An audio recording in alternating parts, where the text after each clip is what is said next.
So here we are in one of the beaches with some friends, just resting with the waters.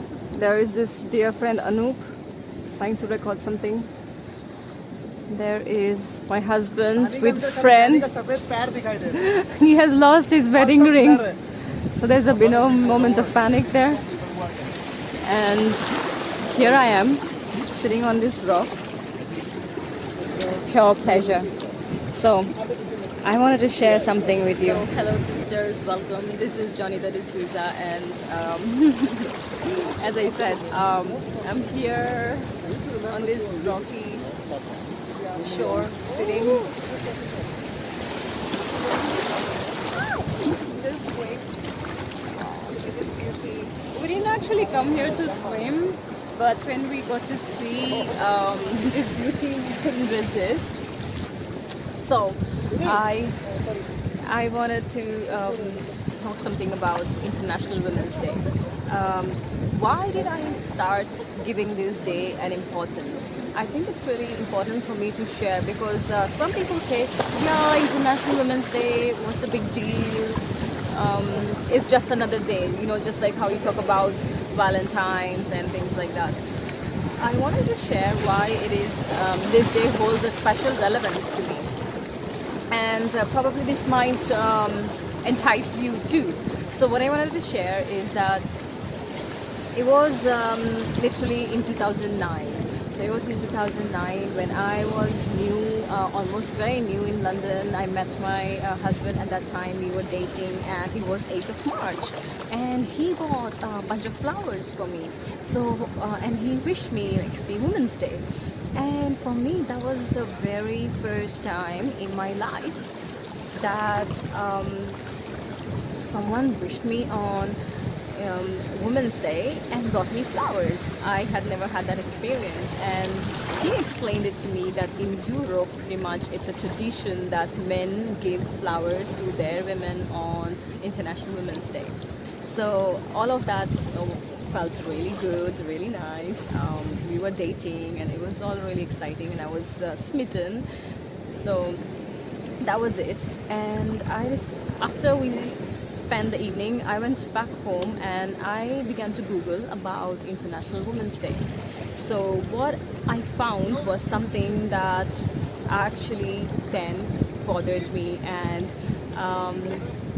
so what I really found was that Google said that International Women's Day was a time to celebrate women who have been making a difference in the political, social, economic forums of the world.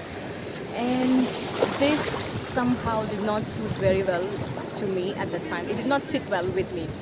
The reason being is that at that time I was a student, I was studying, I was going to the uni, and I did not consider myself as a woman who was significantly out there impacting any of the forums of, in terms of socio, political, economical and stuff.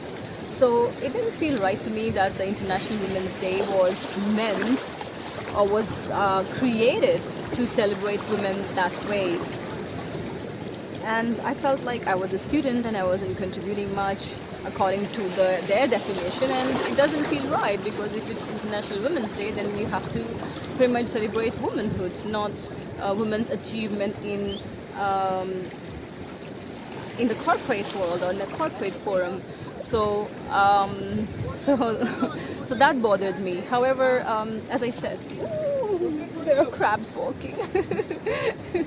So when I started my journey of exploring femininity, ever since then, every single year after that, I decided that I am going to celebrate International Women's Day, do something or the other, to just celebrate women for simply their existence, for simply their being, for simply making it in this patriarchal world against the norms and against or with the norms. So that became my motivation, and then since Exploring Femininity Company was born, I had ever since created events on that day. We've done online summits, we've done in-person circles on that day. In the last couple of years, I've also done retreats specifically during that weekend, because I believe that now, almost 10 years later, the face of International Women's Day has changed, thankfully, and it's no longer just about political, social, and economic achievements of women, but it is about celebrating womanhood, and it's becoming much and more relevant and common in the society. So yeah, and hence I took a promise that every single year this day I will do something to give back to womanhood. So as I said, in the last few years, since the beginning, we've done circles, we've done events, in-person events, we've done online summits, and in the last 3 years I've been running open to receiving retreats in Spain and Glastonbury. This year round, I am in Andaman. I am home with my mother, and there's a situation that I need to be here, which is why I'm not able to offer something in person. However, I still want to stick to my declaration to myself that I will be celebrating this day. I will be celebrating womanhood. I will be talking to women to give us, not just you, but me, you both, some spark of inspiration for us to continue being the women we are, and also for us to remember being the women we are. So this year's offering is something called Feminine Empress, and that is pretty much an archetype that has been given to me since last couple of years in a shamanic ceremony, and I've been working with that. I want to share about it. I feel 2020 is a year where we women are called to step up and take charge into our true leadership in a way that will require us to embody this archetype. So I invite you to join us for International Women's Day.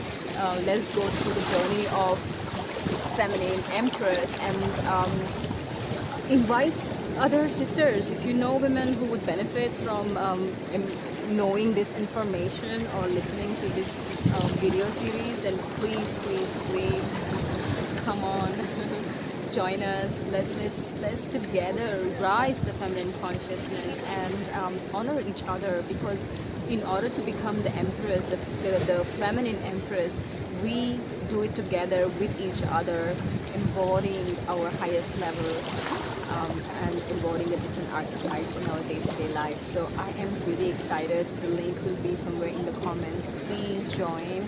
And I look forward to sharing with you in detail the archetypes, the embodiment, also mudra practices to do this, to embody your feminine empress archetype on a regular basis. So for now, that's all I have to share. I want to show you what's behind me. That's the ocean behind me. There are my boys, my husband and friends. That's what is happening in my world. It feels really, really good. Really, really good. I'm gonna send you some water blessings.